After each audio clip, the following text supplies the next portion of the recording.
देश के मौजूदा मुख्यमंत्री ने मुख्यमंत्री का पदभार संभालने के बाद एक घोषणा की थी कि मुख्यमंत्री निवास पर कोई आके दरख्वास्त देगा, उसके सारे काम ठीक किए जाएंगे। प्रजातांत्रिक प्रणाली में जनता के सहयोग और समर्थन से सरकारें बढ़ती हैं और फिर चुनी हुई सरकार की जिम्मेवारी होती है कि वो जनहित के कामों में रुचि ले, लोगों की मूलभूत जरूरियात पूरी करे। मैंने देखा उस मुख्यमंत्री की कोठी सोनी पड़ी थी, एक भी आदमी दिखाई नहीं दिया। मैंने अड़ोस पड़ोस के लोगों से बुला करके पूछा कि भाई मुख्यमंत्री निवास तो सोना पड़ा।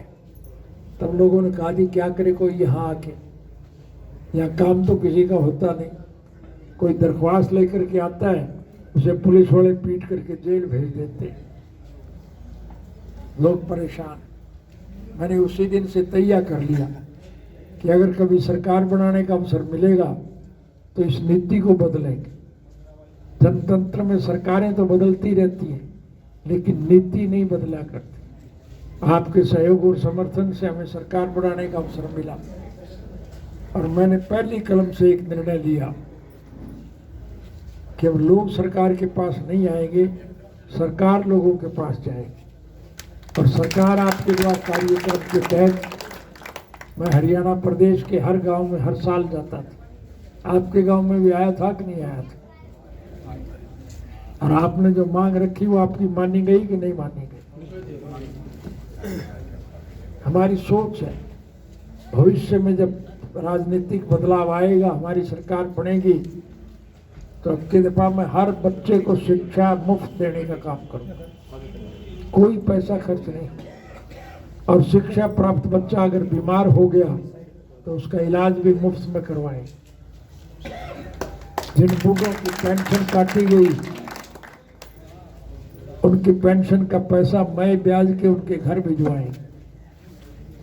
बिजली और पानी की कमी नहीं होगी, आपको बीज और खाद के लिए लाइन में नहीं लगना पड़े। पंचायत की जमीन, मुश्तरका मालिकान की जमीन और कस्टोडियन की जमीन ये सरकार हड़पना चाहती है। हमारी सरकार बनने के बाद आपकी जमीन की तरफ कोई आंख उठा करके भी नहीं देख पाएगा। आज फसलें अच्छी नहीं है, नुकसान हुआ है फसलों और ये सरकार उसका कोई मुआवजा देने को तैयार नहीं। लेकिन मैं आपसे वायदा करके जा रहा हूँ, सरकार आपकी जब बनेगी तो आपका सारा मुआवजा हम आपके घर भिजवाने का काम करें। गर्मी के मौके पर मैं गांव-गांव में घूमता रहता हूँ, लेकिन 2005 में हमारी जब सरकार गई तो कांग्रेस पार्टी की सरकार ने एक साजिश और षड्यंत्र करके मुझे 10 साल के लिए जेल भिजवाया था। दोष मेरा ये था कि हमारी सरकार में 3206 पढ़े लिखे युवकों को नौकरी मिली थी। जिनको नौकरी मिली उनकी तो तरक्की हो गई और नौकरी दिलाने वाली सरकार के मुखिया को 10 साल की सजा हो। और फिर एक दुष्प्रचार फैलाया गया कि अब चौटाला तो जेल में मरेगा और इंडियन नेशनल लोकदल पार्टी समाप्त हो जाए। आप बधाई के पात्र हैं कि मेरी गैर हाजिरी में आपने संगठन को पहले के मुकाबले में ज़्यादा मजबूत करा।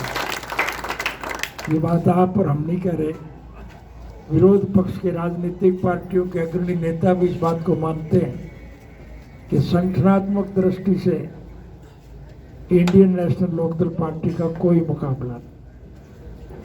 स्वर्गीय चौधरी देवीलाल जी का लगाया हुआ ये पौधा है, इसको हम सब ने मिलकर के अपने खून से सींचा।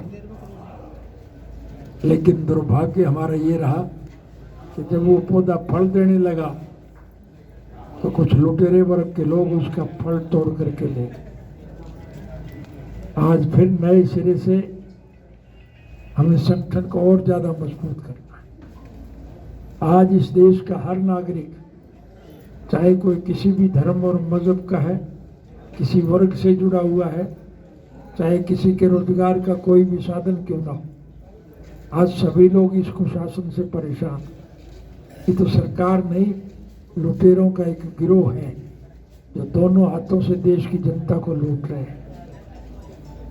बदकिस्मती देश की ये है कि ये कृषि प्रधान जो समूचे विश्व के स्तर पर कृषि प्रधान देश के नाम से विख्यात था,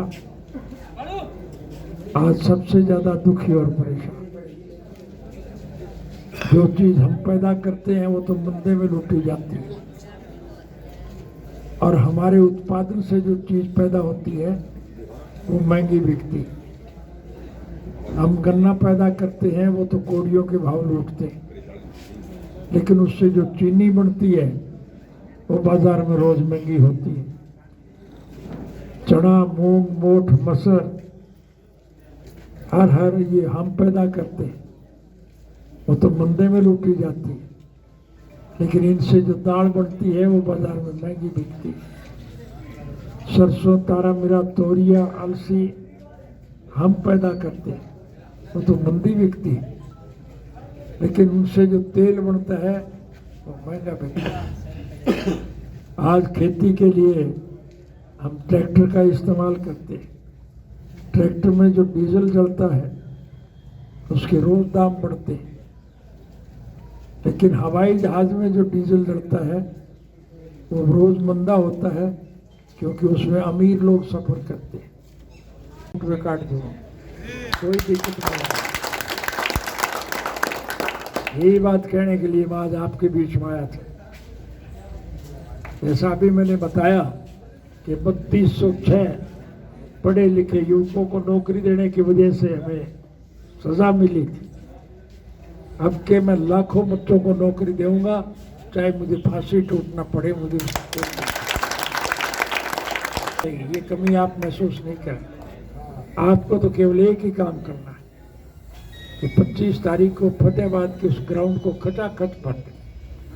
लाखों की संख्या में जब आप वहां होंगे तो सभी राजनीतिक दलों के लोगों का हौसला बढ़ेगा, गठबंधन होगा और फिर चुनाव में परिवर्तन आएगा। सरकार जब आपकी होगी तो आपको सारी सुविधाएं। इसलिए मैं तो आपको निमंत्रण देने आया हूं 25 सितंबर को आप ज़्यादा से ज़्यादा संख्या में पहुंचे। आपने मुझे जगह तीसरा मोर्चा जिसकी आप दशकों से उसका समर्थन करते हैं, अब एक बार से उसकी पहल करें, क्या मांगे अगर कांग्रेस की इसमें जरूरत पड़ी तो कांग्रेस के साथ हो जाएंगे? जैसा कि मैंने अभी बताया, आज इस देश का हर नागरिक दुखी और परेशान। आप भी परेशान हो कि नहीं हो?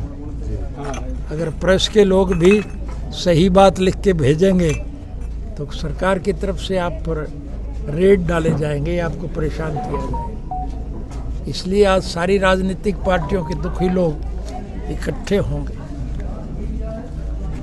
तो अगर कांग्रेस की जरूरत पड़ी तो सर इन्हें लूज के साथ जाएगी? कांग्रेस से भी कांग्रेस भी तो विपक्ष में ही है। हमारा किसी भी राजनीतिक पार्टी से कोई द्वेष नहीं। इस बीजेपी के साथ हमारा भी तो गठबंधन हुआ था।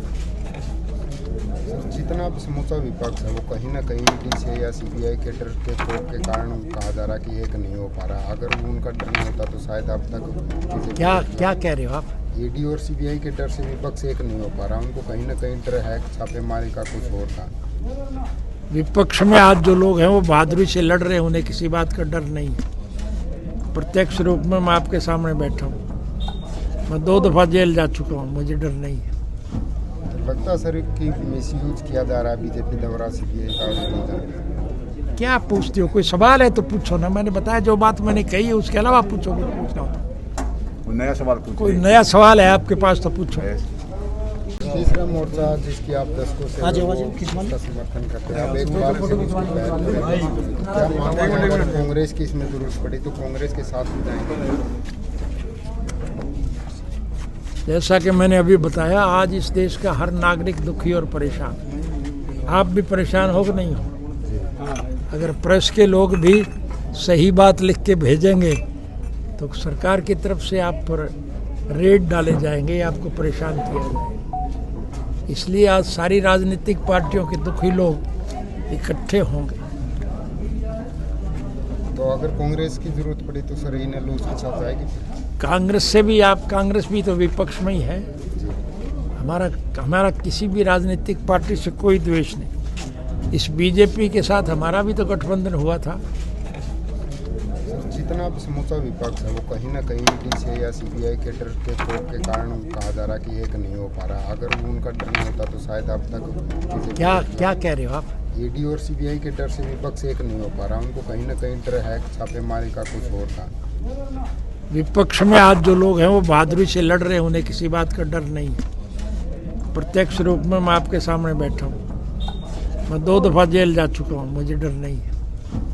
लगता सर कि मिसयूज किया जा रहा है बीजेपी द्वारा सीबीआई का। क्या पूछते हो? कोई सवाल है तो पूछो ना। मैंने बताया जो बात मैंने कही है, उसके अलावा पूछो, कुछ पूछना हो तो। नया सवाल पूछो। कोई नया सवाल है आपके पास तो पूछो।